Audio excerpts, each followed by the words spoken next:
Welcome to the Stainless Souls Podcast, brought to you by the Realization of Stainless Souls, a come-as-you-are church of recovery and discovery. Today we begin our use and practice of affirmations. This is the prerequisite, an introduction to affirmations. What are they? How do we use them? We're also going to attempt to listen to a little bit of 12-bar blues as the bumper music on both ends of our affirmation podcasts. I hope you don't mind. I am your host, Bob Hobbs.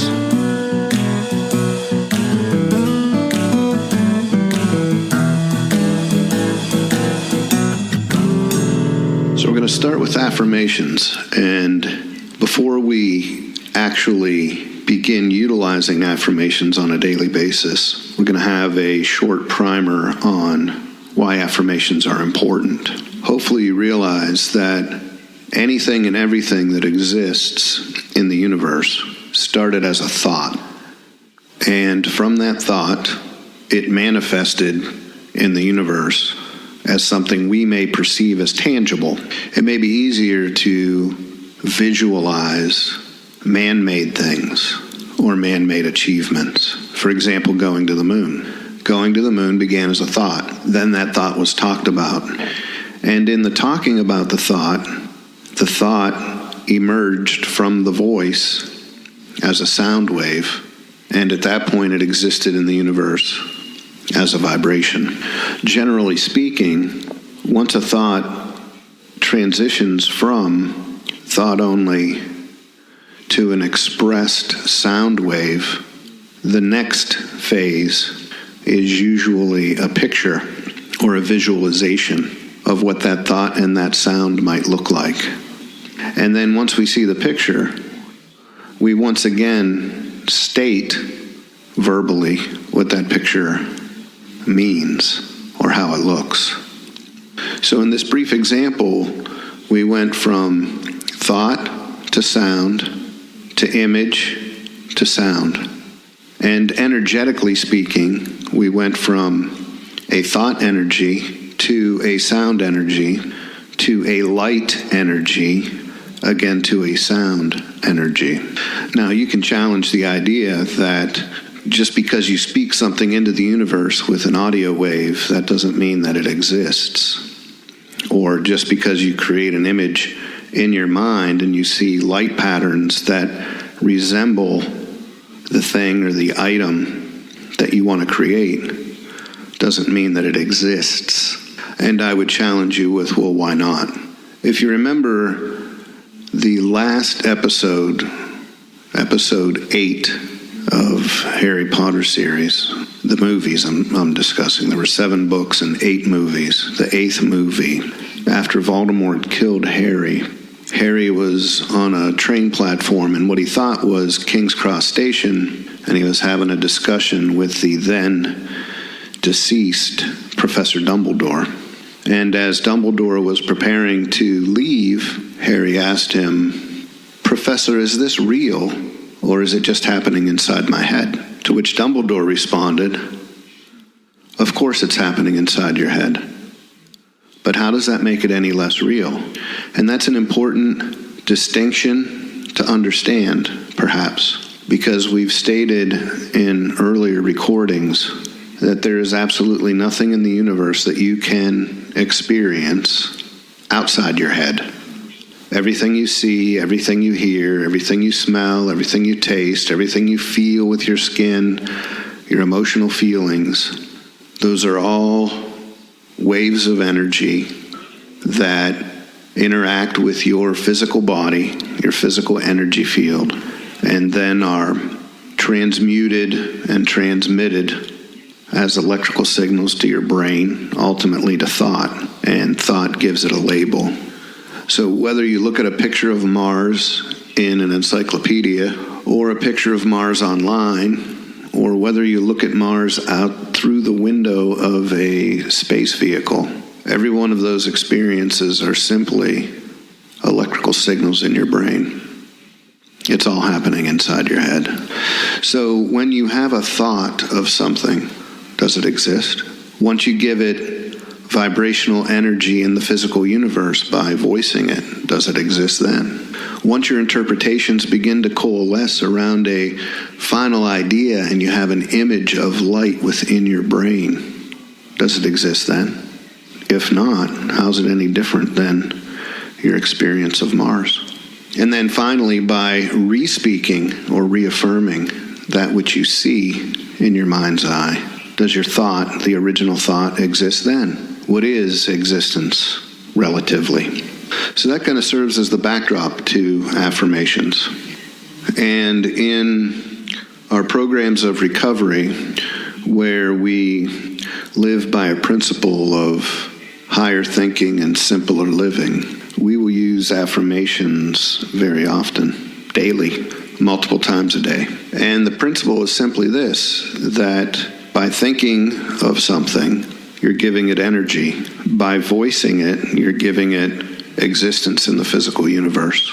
By visualizing it, you're giving it light energy. And then by reaffirming it a second time, you're again giving it an existence in the physical universe. There are many categories of affirmations that we can use that reinforce ideas or principles or beliefs or habits that we want to form. And so each day or each week, depending on how you want to participate with the affirmations, you'll have an affirmation. You will read it and think it. You will speak it out loud, give it existence in the universe. You will visualize it, give it light energy, and then reaffirm it again. The process of affirmation has many, many spiritual, mental, emotional, and even physical benefits that we may get into in future talks.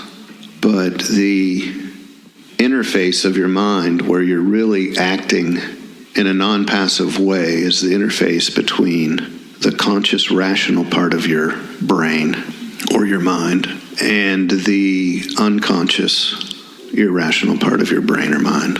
So the part of your brain that sees things and gives them labels, where you discriminate and judge virtually everything that you experience. The part of your brain where many of you would say, it never shuts up, it never leaves me alone, we refer to as the conscious or the rational part of the brain, the logical part of the brain. And then the unconscious part is the part that causes your blood to circulate, your lungs to breathe, your food to digest, your glands to operate, your hormones to flow, without any thought on your part. And so there's a place where these two parts of you touch, where communications can pass back and forth. Verbal, from the conscious mind into the unconscious mind, and nonverbal, from the unconscious mind to the conscious mind. And one of the largest benefits that we can receive through a practice of affirmation is an expansion and a deepening of the communication channels between that within us which is intuitive, nonverbal, and that which is within us which is rational or verbal. The affirmations that we will use will come from a variety of sources.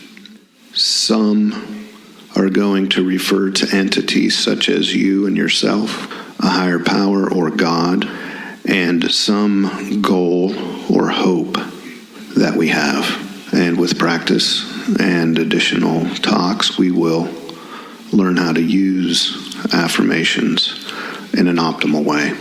But for now, just get used to the idea that we think something, we create thought energy, we voice it, we give it physical existence in the universe.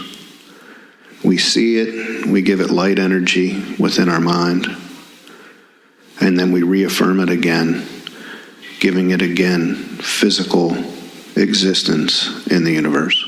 One of the earliest affirmations I ever learned was from Tony Robbins, and this was even before I joined his life coaching training program. But it was essentially, all I need is within me now. All I need is within me now. All I need is within me now. And then he would simply modify it based on whatever his client or teaching lesson needed. So some derivatives might be, all the love I need is within me now. Or, all the joy I need is within me now. Or, all the prosperity I need is within me now. So until we record the first affirmation, day 1 of 365, start practicing by using this very basic universal affirmation. All I need is within me now. And if you really think about it, all you need really is within you now. In the meantime, do not ever forget that in the center of your being, in the nucleus from which you emerge on a continuous basis, there is a part of you that is incorruptible, invulnerable, immortal, and stainless. Stainless souls, each and every one of us. God bless you.